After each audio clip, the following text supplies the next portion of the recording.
الحمد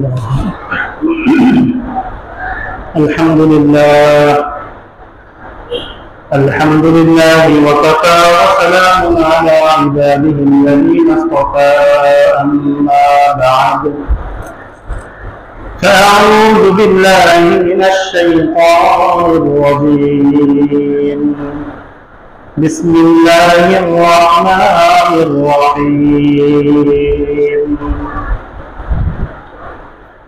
قل أعوذ برب الناس ملك الناس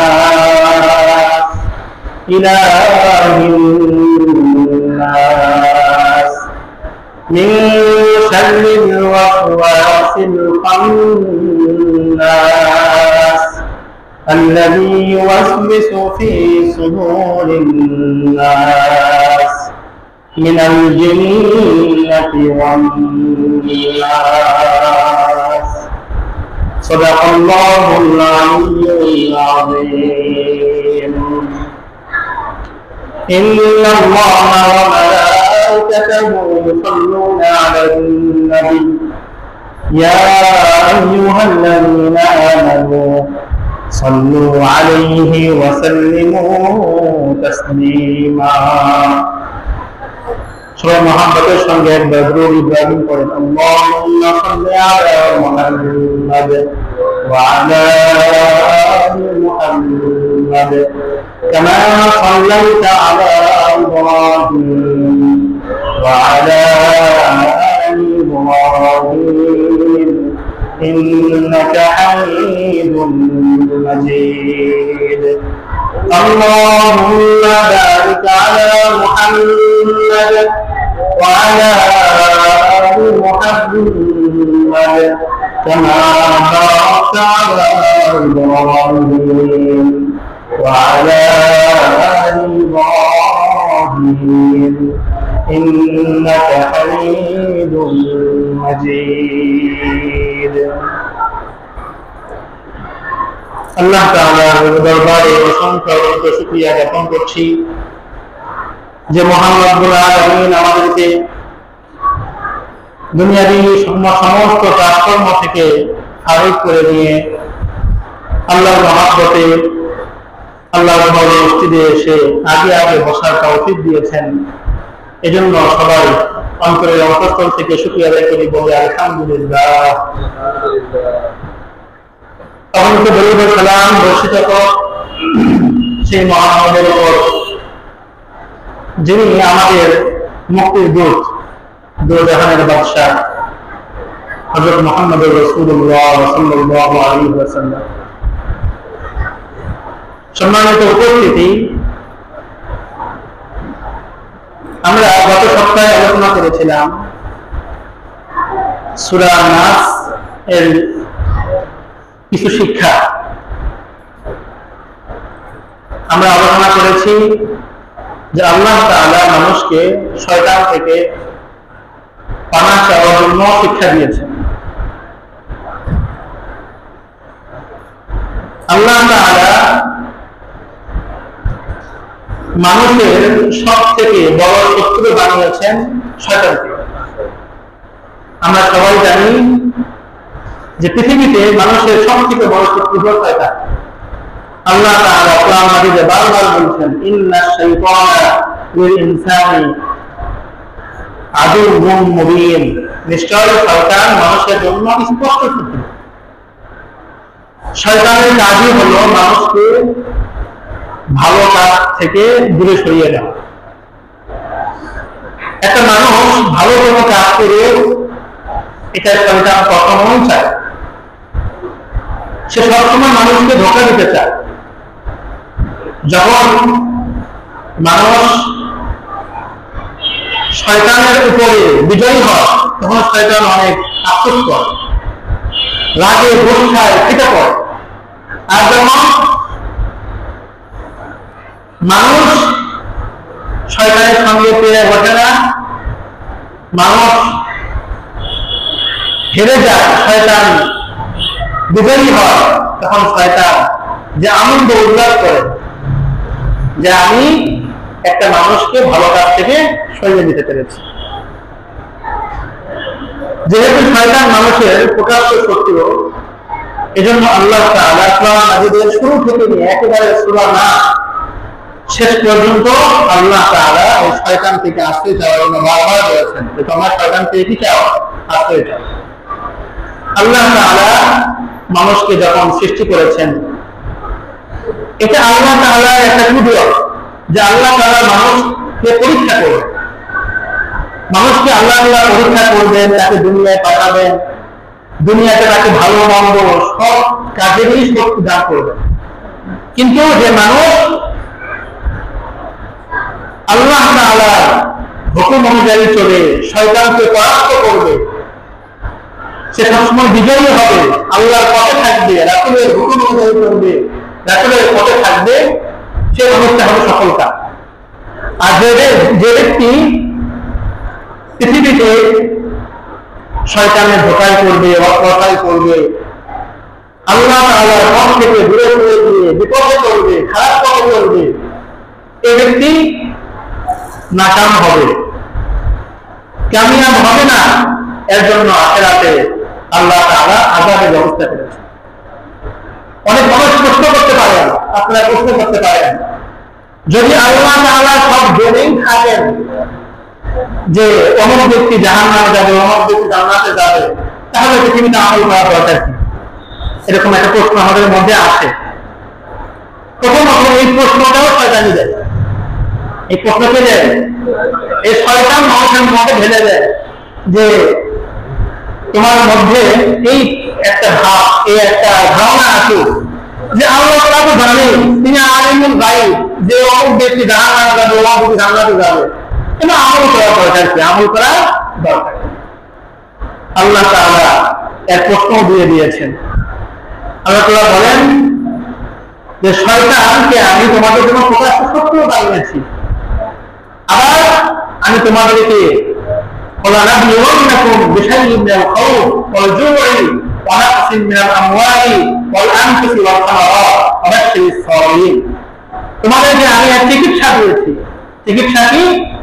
যে আমি তোমাদেরকে পরীক্ষা করব, আমি তোমাদেরকে ক্ষুধা দেব, তোমাদের সম্পদকে কমিয়ে দেব, অসুস্থতা তোমাদেরকে বাড়িয়ে দেব। তোমরা অনেক সময় এ কথা বলে বলতে যে হে আল্লাহ আমি আর পাচ্ছি না, তখন তোমাদের একটাই কাজ হবে, অবশ্যই সাবিরিন, তোমার সবর করো, তোমরা কি করো? সবর করো, ধৈর্য ধারণ করো, নিশ্চয় নাসরুম মিনাল্লাহ আহাক্কুন করিব, আল্লাহর পক্ষ থেকে সাহায্য অবশ্যই চলে আসবে, বিজয় আল্লাহর পক্ষ থেকে অবশ্যই আসবে, অবশ্যই আসবে। তোমাকে শুধু অপেক্ষা করতে হবে, সবর করতে হবে। তাহলে শয়তান আমাদেরকে ধোঁকা দেবে, এটাই শয়তানের কাজ। আল্লাহ তাআলা আমাদেরকে একটা বিবেক দিয়েছেন, বুদ্ধি দিয়েছেন। আমরা কিন্তু আগুনকে আগুন ভাবি, আমরা এটাও জানি যে আগুনের মধ্যে গেলে মানুষ পুড়ে যাবে। আমরা এই যেহেতু আলোচনা আমাদেরকে এই বিবেক দিয়েছেন, অতএব আমাকে এই কথা ভাবতে হবে যে আমার সামনে দুটো পথ আছে, একটা হলো ভালো পথ, একটা হলো মন্দের পথ। তো আমাকে এখন চিন্তা করতে হবে, যেহেতু আল্লাহ আমাকে বিবেক দিয়েছেন, আমি পাগল নই, আমার মস্তিষ্ক বিকৃত নয়, আমি একদম সুস্থ সম্পন্ন মানুষ, আমার মধ্যে একটা আকল আছে। এই আকল দিয়ে, এই বিবেক দিয়ে, এই মস্তিষ্ক দিয়ে আমাকে চিন্তা করতে হবে যে কোন পথে গেলে আমি সঠিকভাবে পড়তে পারবো। একটা মানুষ জানে যে মূল রোড, হাই রোড যেটা আছে, হাই রোড, এটা দিয়ে গেলে ডাকাত দলের মুখোমুখি হতে হবে না, কিন্তু চিপা গলি যেটা আছে এটা দিয়ে গেলে হয়তোবা ডাকাত দলের মুখোমুখি হতে হবে। এখন যদি জানা সত্ত্বেও যে চিপা গলি দিয়ে যায়, দোষটা কার? আল্লাহ থেকে আমার দোষটা তখন আমার, যে আমি জেনে শুনেও আমি গলি ঘুরতে দিয়ে গিয়েছি, ফলত আমাকে শয়তান ঘায়েল করেছে, ডাকাত দল আমাকে ধরেছে। এখন নিজের দোষে আমি বিপদের মুখোমুখি হলাম, এখন যদি আমি আল্লাহ তাআলাকে দোষ দিই তাহলে তো হবে। এই জন্য আমাকে কি করতে হবে? শয়তান থেকে আশ্রয় চাইতে হবে। আমার বুদ্ধি বিবেক দিয়ে আমাকে ভাবতে হবে আমাকে কোন পথে যাওয়া দরকার। এটা আল্লাহ রাব্বুল আলামিন বলেছেন, ইন্না হাদাইনাহু সাবিলা ইম্মা শাকিরা ওয়া ইম্মা কাফুরা, যে আমি তাকে একটা সঠিক পথের দিক নির্দেশনা দিয়েছি। যদি সে সঠিক পথে চলে তাহলে সে হবে শাকির, কৃতজ্ঞ, আর যদি সে সঠিক পথে না চলে তাহলে সে হবে অকৃতজ্ঞ, বিপরীতে তার জন্য আযাব রয়েছে। এজন্য আমাকে আমার বুদ্ধি বিবেক দিয়ে ভাবতে হবে। এজন্য আল্লাহ তাআলা আমাকে বিধান দিয়েছেন, যার উপরে সুস্থ মস্তিষ্ক তার উপরেই শরীয়তের সমস্ত বিধান আলোচিত হবে। যে পাগল তাকে নামাজ পড়তে হবে, পাগলের কোনো নামাজ নাই, পাগলের কোনো জাকাত নাই, রোজা নাই। যে সুস্থ মস্তিষ্ক সম্পন্ন ব্যক্তি তার উপরেই শরীয়তের সমস্ত বিধান আলোচিত হবে। এখন আমি যদি জেনের সময়েও শরীয়তকে না মানি তাহলে পরবর্তীতে আফসোস আমাকেই করতে হবে। এজন্য আমাকে অবশ্যই শয়তানের পথগুলো কিনতে হবে, শয়তান থেকে আশ্রয় চাইতে হবে। তো সূরা নাসের মধ্যে আলোচ্য বিষয় এটাই যে মানুষের সব থেকে বড় শত্রু হলো শয়তান। এই শয়তান থেকে তোমাকে আশ্রয় চাইতে হবে।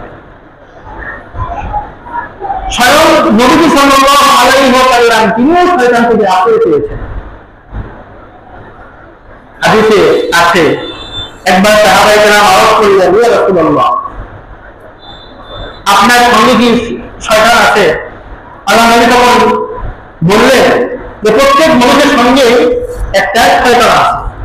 শয়তান বলতে যাকে বলা হয় করিম। করিম মানে হলো সঙ্গী। আমরা অনেকে জানি মানুষের সঙ্গে অনেকগুলো জিন থাকে। 10 প্রকারের জিন আছে। কয় প্রকারের জিন আছে? প্রায় 10 প্রকারের জিন আছে। এক প্রকারের জিনের নাম হলো করিম জিন। কি জিন? করিম জিন। আরেক প্রকারের জিনের নাম হলো আসিফ জিন। কি জিন? আসিফ জিন। আসিফ জিন, করিম জিন, খিনজির জিন, ঘুল জিন, এরকম অনেক প্রকার জিন আছে। এই জিন নিয়ে শয়তান। তো যে করিম, এর কাজ হলো মানুষের সঙ্গে থাকা, মানুষকে ভালো কাজ থেকে দূরে রাখা আর খারাপ কাজের দিকে নিয়ে যাওয়া। প্রত্যেক মানুষের সঙ্গেই সে ভালো ব্যক্তি হোক, মন্দ ব্যক্তি হোক, আর যেই হোক, তার সঙ্গে একটা শয়তান সাথী জিন রয়েছে। এর কাজ হলো মানুষকে ধোঁকা দিয়ে বিপদে নিয়ে যাওয়া। যখন আল্লাহ নবী এই হাদিসটা বর্ণনা করলেন তখন সাহাবায়ে আওয়াজ করলেন, ইয়া রাসূলুল্লাহ, আপনার সঙ্গে কি জিন আছে? আপনার সঙ্গে কি এই শয়তান আছে? তখন আল্লাহ সাল্লাল্লাহু আলাইহি ওয়াসাল্লাম বললেন, হ্যাঁ, আমার সঙ্গেও একজন করিম রয়েছে। তবে আমার যে করিম শয়তান, সে মুসলমান হয়ে গেছে। সে কি হয়ে গেছে? মুসলমান হয়ে গেছে। এই শয়তান আমাকে খারাপ কোনো কাজের দিকে নিয়ে যেতে পারে না। যদি আমাকে নিয়ে যেতেই হয় ভালো কাজের দিকে নিয়ে যায়, কারণ সে জানে আমাকে হাজার ভাগে ধোকা দিলেও আল্লাহ আমাকে বাঁচিয়ে রাখতে। তো প্রত্যেক মানুষের সঙ্গে একটা করিম জিন রয়েছে, করিম শয়তান রয়েছে। এর কাজ হলো মানুষকে ধোকা দেওয়া। এজন্য এই করিম জিন থেকে আমাকে আশ্রয় নিতে হবে, আমাকে আল্লাহর কাছে আশ্রয় চাইতে হবে। নবী সাল্লাল্লাহু আলাইহি ওয়াসাল্লাম দোয়া শিখিয়েছেন। কি দোয়া? সরাসরি বলেন, আল্লাহুম্মা আল্লাহুম্মা আউযু বিকা মিন শাররি নাফসি ওয়া শাররি শাইতানি ওয়া শিরকি। এই দোয়ার অর্থ কি? আল্লাহুম্মা, হে আল্লাহ, আউযু বিকা, আমি আপনার কাছে আশ্রয় চাইছি, মিন শাররি নাফসি, আমার নফস শয়তান থেকে, ওয়া শাররি শাইতানি, এবং শয়তানের প্রবণতা থেকে, শয়তানের অপকর্তা থেকে, ওয়া শিরকি, এবং শয়তানের শরীকানা থেকে, শয়তানের সঙ্গে আমি শিরক করে ফেলবো, শয়তানকে আপনার সঙ্গে আমি মিলিয়ে দেবো, এরকম থেকে আমি আপনার কাছে আশ্রয় চাইছি। একবার আল্লাহ সাল্লাল্লাহু আলাইহি ওয়াসাল্লাম মসজিদে ইতিকাফ করেছিলেন। মসজিদে কি করছিলেন? ইতিকাফ করেছিলেন। তো উম্মুল মুমিনিন আল্লাহ পাকের স্ত্রী সাফিয়া বিনতে হুয়াই, উনি আল্লাহ পাকের সঙ্গে সাক্ষাৎ করতে গেছেন। ফেরার পথে রাসূল করিম সাল্লাল্লাহু আলাইহি ওয়াসাল্লাম তার সঙ্গে আসছেন। গলির মুখে দুইজন আনসারী সাহাবীর সঙ্গে সাক্ষাৎ। তখন সাহাবায়ে কেরাম কিছুই বলেননি। দুইজন আল্লাহ রাসূল যাওয়ার সময় তাদেরকে দাঁড়াও, দাঁড়িয়ে বললেন, শোনো, আমার সঙ্গে যে রয়েছে এ হলো উম্মাহাতুল মুমিনিন সফিয়া বিনতে হুয়াইদ। সফিয়া বিনতে হুয়াইদ। তখন সাহাবায়ে কেরাম বললেন, ইয়া রাসূলুল্লাহ, সুবহানাল্লাহ, আমরা তো কখনো আপনার সম্পর্কে কোনো মন ধারণা করিনি। তখন রাসূল সাল্লাল্লাহু আলাইহি ওয়াসাল্লাম বললেন, আমি জানি তোমরা মন ধারণা করোনি, তবে মানুষের রব রয়েছে, একটা শয়তান রয়েছে, হয়তো সে আজকে তোমাদেরকে ধোঁকা দেবে না, কিন্তু তোমাদের রবের মধ্যে, রক্তের মধ্যে এসে তোমাদেরকে একটা তোমার ধারণা দিতে থাকবে যে রাসূলের সঙ্গে কে গেল, রাসূলের সঙ্গে কে গেল। এটা স্বাভাবিক অবস্থা, হতে পারে এরকম। আমি সন্দেহ করছি হয়তো তোমাদেরকে শয়তান ধোঁকা দেবে। তাই আমি স্পষ্ট করে বললাম, আমার সঙ্গে কোন গায়ের মাহরাম নারী নেই, বরং আমার সঙ্গে আছে আমার স্ত্রী সফিয়া বিনতে হুয়াইদ, যাতে করে তোমাদের মধ্যে কোন ধরনের সন্দেহ সৃষ্টি না হয়। যেখানে খোঁজ রাসূল কারীম সাল্লাল্লাহু আলাইহি ওয়াসাল্লাম যখন আসেন, ওই সময় সাহাবায়ে কেরামের মধ্যে সন্দেহ সৃষ্টি হওয়া স্বাভাবিক। তাহলে এই সময় আজ থেকে 1700 বছর পার হয়ে গেছে, এই 1400 বছরের 1300 বছর পার হয়ে গেছে।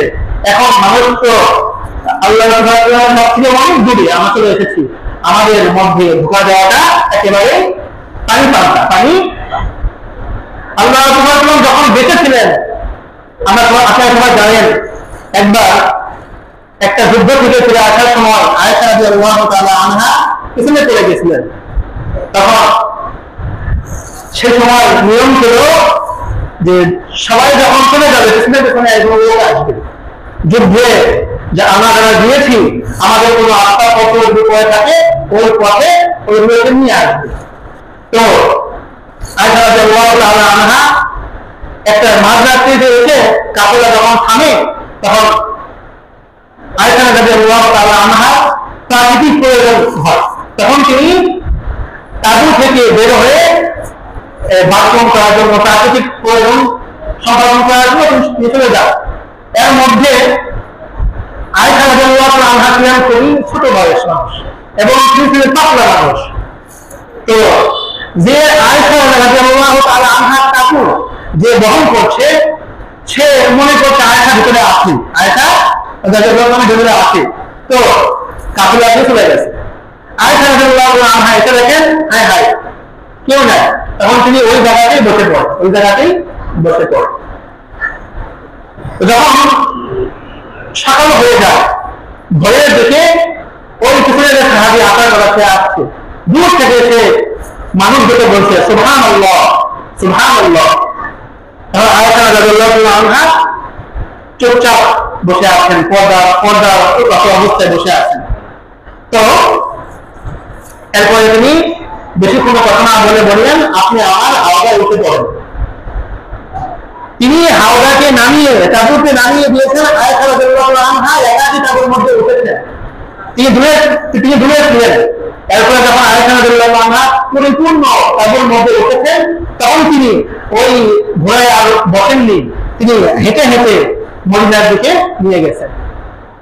তখন যখন এই মক্কার দিকে নিয়ে গেছেন, যখন ওকে দেখল এই মুনাফিকরা, তখন তারা কথা বলা শুরু করলো যে মনে হয় কিছু একটা অঘটন ঘটেছে।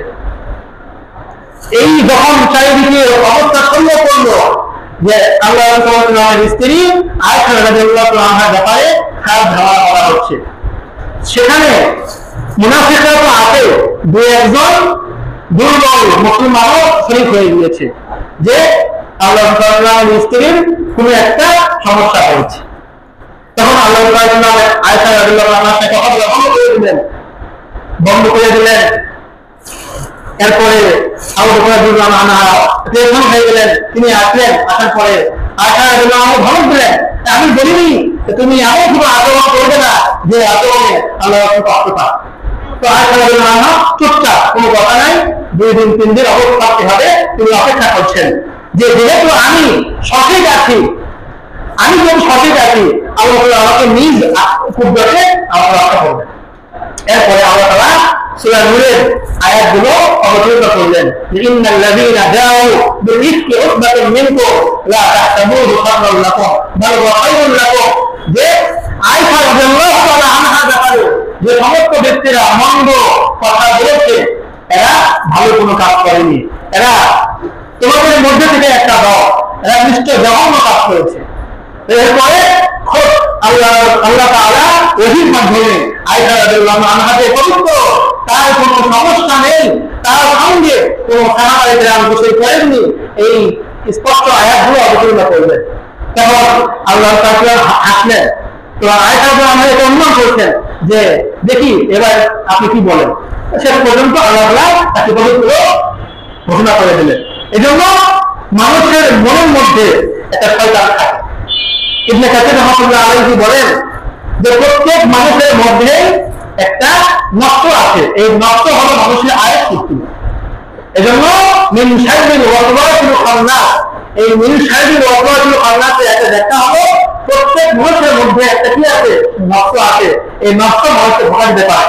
এজন্য নষ্ট থেকেও মানুষকে আশ্রয় চাইতে হবে, নষ্টের ধোঁকায় করা যাবে না। নষ্ট কয় প্রকার বলছিলাম আমরা একদিন, নষ্ট কয় প্রকার, 3 প্রকার। একটা হলো নফসে আম্মারা, আরেকটা হলো নফসে লাওয়ামা, আরেকটা হলো নফসে মুতমাইন্না। নফসে আম্মারার কাজ হলো মানুষকে ভালো কাজের দিকে তো না হয়, খারাপ কাজের দিকে আদেশ করবে। আপনি নামাজ পড়তে আসছেন, নামাজ পড়তে আসার সময় সে আপনাকে বিপদে নিয়ে যাবে। আপনি হয়তো মোবাইলে ভালো ওয়াজ শুনতেছেন, আপনার নষ্ট আপনাকে ধোঁকা দেবে, ও ওয়াজ করতে নিয়ে সরেস, আজকে একটু গান শোন, এভাবে আপনাকে সে ওয়াজ থেকে দূরে করে গানের দিকে নিয়ে যাবে। আপনি হয়তো ভালো কোনো কাজ করছেন, যে কোনো কাজ জিকির করছেন, সে আপনাকে বলবে এখন জিকির করে রাখছি, যে বহু সময় আছে, তো কি করে এভাবে শয়তান আমাকে ধোঁকা দেবে, শয়তান সবসময় আমাকে ধোঁকা দিয়ে থাকবে। শয়তান থেকে আমাকে আশ্রয় চাইতে হবে।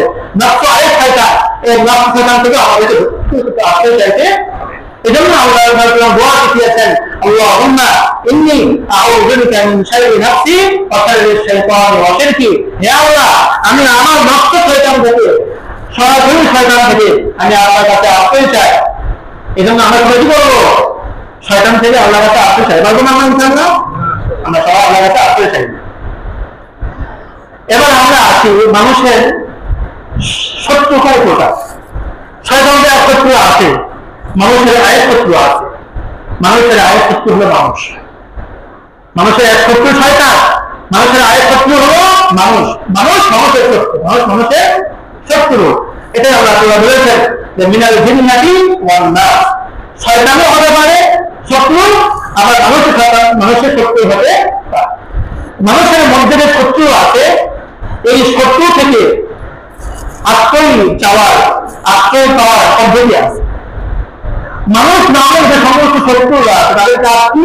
তাদের কাজ হলো আপনার সঙ্গে সে ওঠা বসা করবে, আপনার সঙ্গে চলাফেরা করবে, আপনারই খাবার খাবে, কিন্তু সে আপনাকে ভালো কাজ করতে দেবে। আপনারই স্কুলের বন্ধু, আপনারই ফ্রেন্ড, একেবারে ক্লোজ ফ্রেন্ড, ক্লাসমেট, আপনার সঙ্গে চলে, কিন্তু এই ব্যক্তি, এই বন্ধুটা আপনাকে ভালো কাজ করতে দেবে না। নামাজের সময় হয়ে গিয়েছে, সে বলবে বন্ধু নামাজ করাই হয়, এটা দেরি করে সময় কি দেরি করি, পরে করতে করতে আর করা হবে না। তো যেই মানুষটা আপনি মানুষকে ধোঁকা দেবে, খারাপ কাজের দিকে নিয়ে যাবে, ভালো কাজ করতে দেবে না, এই হলো এক শত্রু, এই হলো এক শত্রু। তো আল্লাহ তাআলা মানুষ শত্রু থেকে আশ্রয় চাওয়ার 2টা পদ্ধতি বলছে। কয়টা পদ্ধতি? ছয় পদ্ধতি, 2 পদ্ধতি। আল্লাহ তাআলা মানুষ শত্রু থেকে আশ্রয় চাওয়ার 2টা পদ্ধতি বলছেন। 1 নম্বর পদ্ধতি হলো যে মানুষ যদি সে আপনার শত্রু হয়, যদি সে আপনার ভালো কোনো কাজ দেখতে না পায়, আপনি তার সামনে দিয়ে যান, সে আপনার ছায়াকে সহ্য করে না, যে আমার সামনে মধ্যে না পড়ে, সবসময় সে আপনার খারাপ কাজ করতে চায়। তার এক নম্বর পদ্ধতি হলো এই শত্রু থেকে মুক্তি পেতে হলে আল্লাহ তাআলা বলেন ইদফা বিল্লাতি হিয়া আহসানুস সাইয়্যা, যে তুমি তোমার এই মানব শত্রু থেকে মুক্তি পাবে একটা কাজ করতে হবে, এটা হলো কি হুসনুল খুলক। হুসনুল খুলক, উত্তম আচরণ করো, উত্তম আচরণ করো। সে তোমাকে বকে, গালমন্দ করে, তুমি তার কাছে যাও, কাছে গিয়ে তুমি তাকে সালাম দাও, তুমি তার সঙ্গে ভালো ব্যবহার করো। তোমাকে সে আঘাত করেছে, তুমি আঘাতের বদলায় আঘাত করো না, তাহলে সে তোমার আরো বড় শত্রু হয়ে যাবে। তোমাকে সে আঘাত করেছে, তুমি সবল করো, প্রতিশোধ নিও না, প্রতিশোধ নিও না। এজন্য মানুষ নামক শত্রু থেকে মুক্তি পেতে হলে এক নম্বর কাজ হলো সুন্দর আচরণ করতে হবে তার সঙ্গে। প্রতিশোধ নেওয়া যাবে না, সবল করতে হবে, সবল করতে হবে। বন্ধু আজকে আমাকে খারাপ কথা বলেছে, তাকে আমি খারাপ কথা বলবো না। একটা কবিতা আছে না, যে একটা কুকুর মানুষের পায়ে কামড় দিয়েছে, তো যখন ব্যক্তি বাসায় গিয়েছে, মেয়ে বলেছে যে আব্বা আপনার পায়ে কুকুর কামড় দিয়েছে, আপনি আপনার দাঁত দিয়ে কামড় দিতেন, তখন তিনি কি বলছিলেন যে মানুষের গায়ে পায়ে কুকুর কামড় দিয়েছে, তাই বলে কি কুকুরের গায়ে মানুষের কামড় দেওয়া স্বভাব? এই জন্য আপনি যখন আপনাকে আঘাত করবে, আপনি যদি আঘাত করলেন তাহলে লাভ হলো কি? বিপরীতে ফলাফল খারাপ হবে। এই জন্য আঘাত করলে আঘাত করা যাবে না, তাকে সুন্দর আচরণ করতে হবে তার সঙ্গে। সে যদি আপনাকে চা খাওয়ান না খাওয়ায়, তাকে আপনি উপরে উপরে উপরে দিয়ে চা খাওয়াবেন, নাস্তা খাওয়াবেন, ভালো কাজের দিকে নিয়ে যাবেন। এটা হলো এক নম্বর পদ্ধতি। দুই নম্বর পদ্ধতি হলো, যদি ভালো কথায় চিরাগ না ভেবে ভালো কাজের মাধ্যমে সুন্দর আচরণ করার পরেও সে ভালো হচ্ছে না, তাহলে দ্বিতীয় পদ্ধতি হলো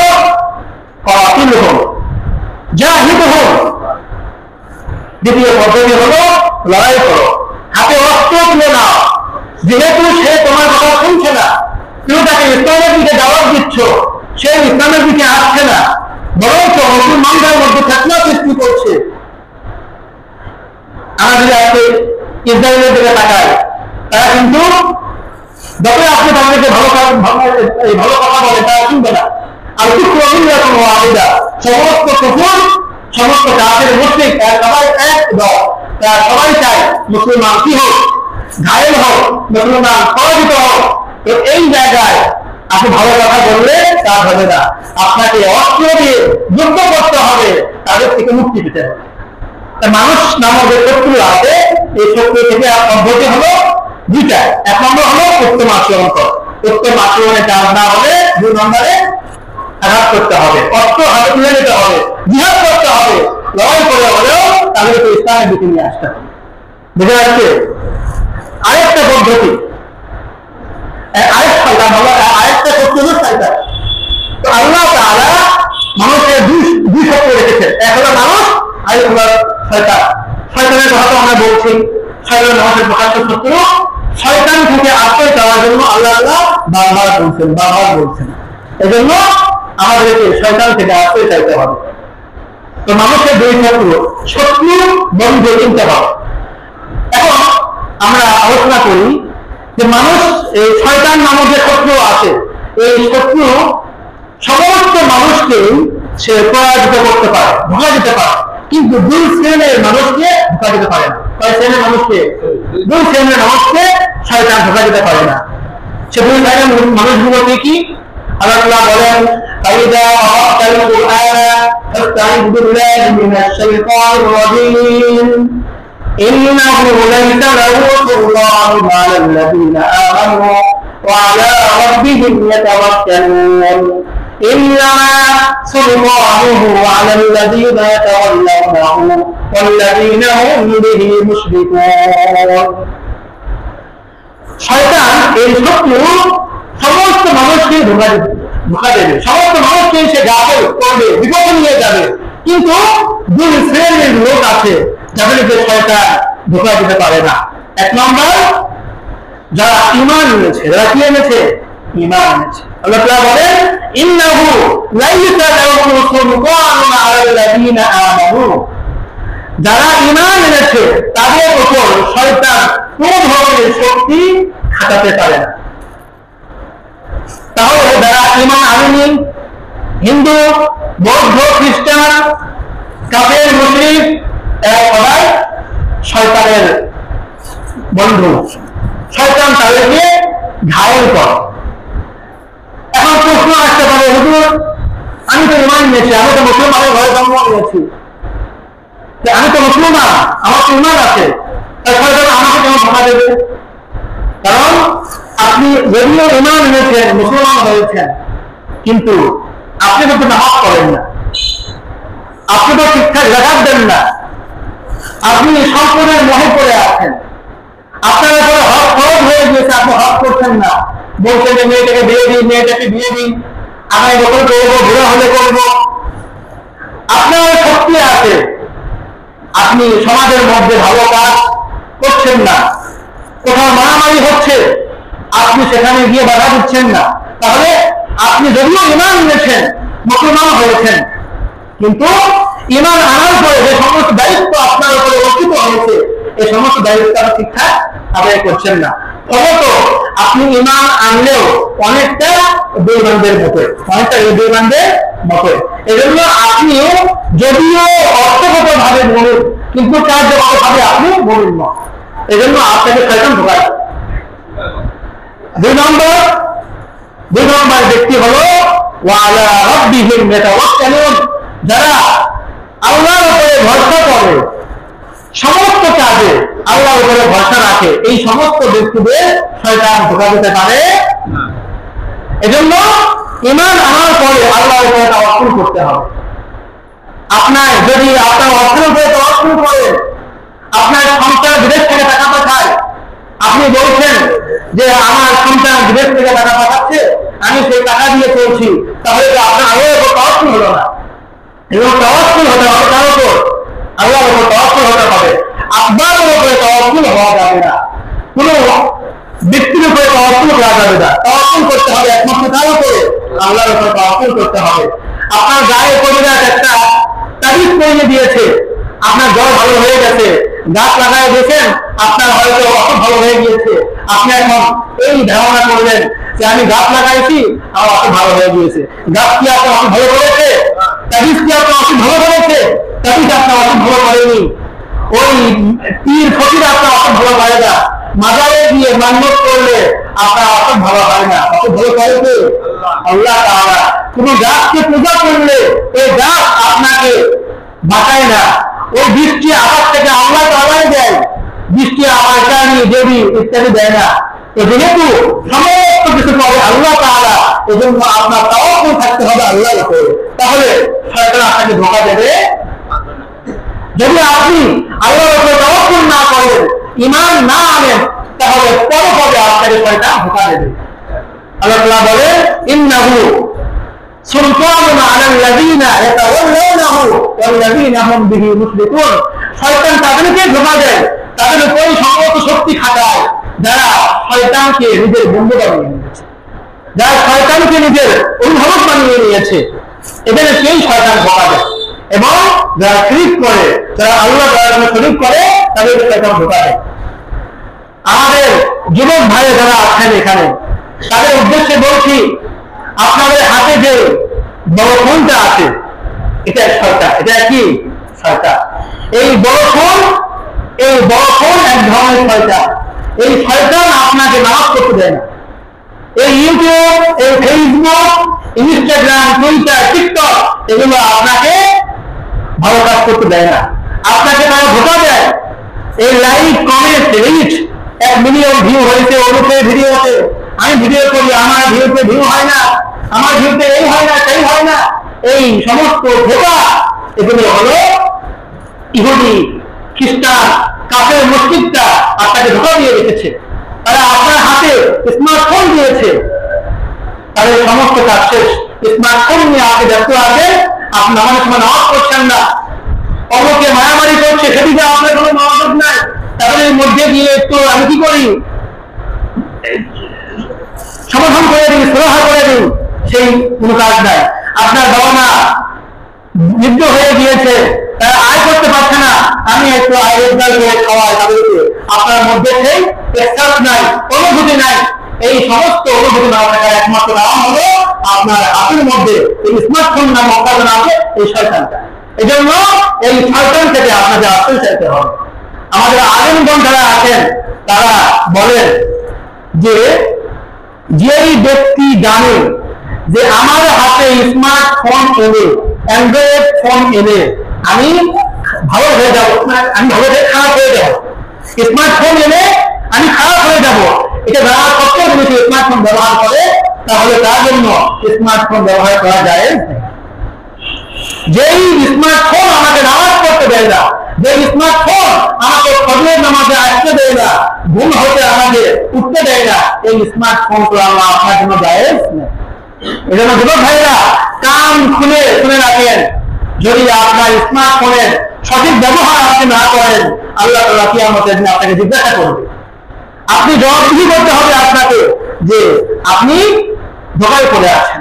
এজন্য শয়তান আমাদেরকে বিভিন্ন ভাবে ধোঁকা দেয়, এটা একটা ধোঁকা। আজকে আমাদের বহু মানুষ মসজিদে নামাজ পড়তে আসেন, তারা বাড়ির মধ্যে বসে আছে, নামাজ পড়ে না, এটা ধোঁকা। শয়তান তাদেরকে দেখেন বিভিন্ন কাজের মধ্যে ধোঁকা দিয়ে। এই জন্য ভাই, পৃথিবীতে সব থেকে প্রকাশ্য শত্রু হলো শয়তান। এই শয়তান থেকে আপনাকে আশ্রয় চাইতে হবে। শয়তান আপনাকে কত কত ধোঁকা দেবে। এই জন্য আমরা সবাই শয়তান থেকে আশ্রয় চাই, ভালো কাজের দিকে আমরা সবাই এগিয়ে আসতে পারবো না ইনশাআল্লাহ। সবাই তাহলে আমরা আজকে একটা দোয়া শিখলাম। কি দোয়া? সবাই দোয়া করবেন, আল্লাহুম্মা, বলে রাখবেন, আল্লাহুম্মা ইন্নী আউযু বিকা মিন শাররি নাফসি ওয়া শাররি শাইতানি ওয়া শিরকি। যে হে আল্লাহ, আমি আপনার কাছে আশ্রয় চাইছি আমার নষ্ট শয়তান থেকে, শয়তানের অনিষ্টতা থেকে এবং শয়তানের শরীক করা। আল্লাহ তাআলা আমাদের সবাইকে আজকে যে আলোচনাগুলো করা হলো, এই আলোচনাগুলো আমাদের প্রত্যেকের জন্য জরুরি। সবাই এই আলোচনার উপরে আমল করবেন। আল্লাহ তাআলা আমাকে, আপনাদের সবাইকে, বিশেষ করে যুবক ভাইদেরকে আমল করার তৌফিক দান